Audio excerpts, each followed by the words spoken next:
Have you ever loved someone and the more you tried to get close to them, the more they pushed away? Not exactly in the parent handbook, is it? Well, today we're going to talk about two stories.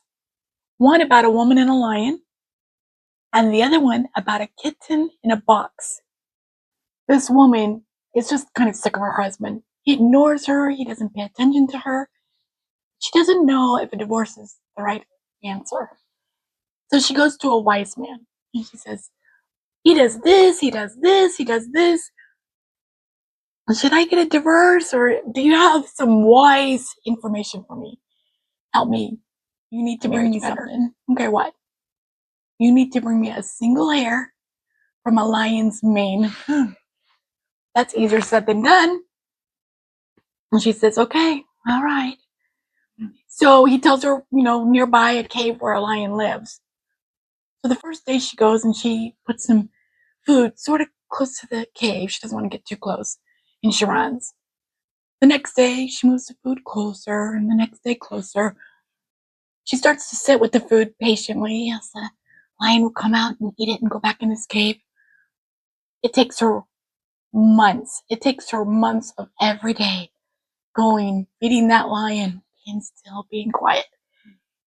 And finally, the lion's pretty comfortable with her, and she manages to get a single hair from his mane. She takes it back to the wise man and gives it to him.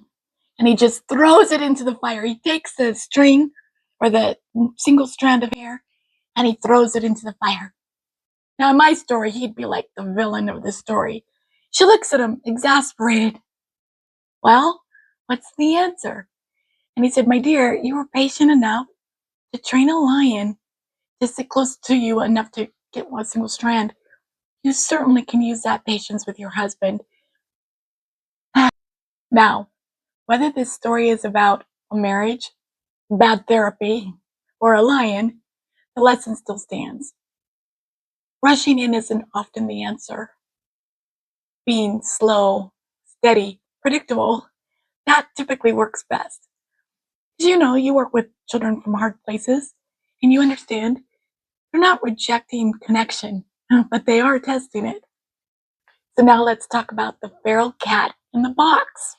Let's watch the video together.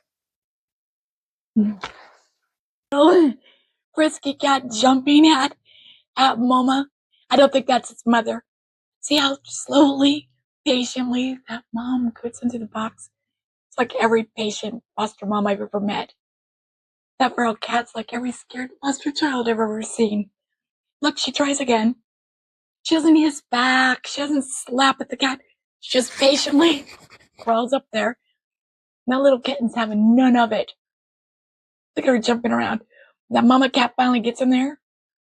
Just gonna sit here. I'm not bothering you. I'm not hurting you.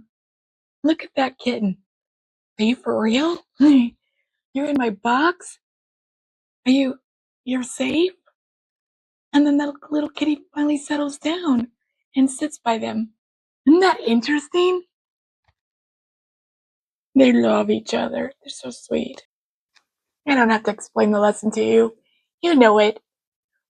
That kitten represents every scared little foster child that we've ever had that's seemed like they're pushing connection away, but they're just testing us. They want it, but they're scared. And you are like the mama kitten. I mean the mama cat. I know. Steady, patient. It takes patience. I know you're doing a good job. So that's the magic, isn't it? Not rushing in on the lion. You will give me your hair. No. Not grabbing the kitten. You are safe with me. No, the magic is just being still, kind, patient like you're doing. And I don't know who needs to hear this, but you're doing a good job. What you're doing is hard. I'm so glad to have friends like you that are willing to make this world a better place for those scared little children. Till next week.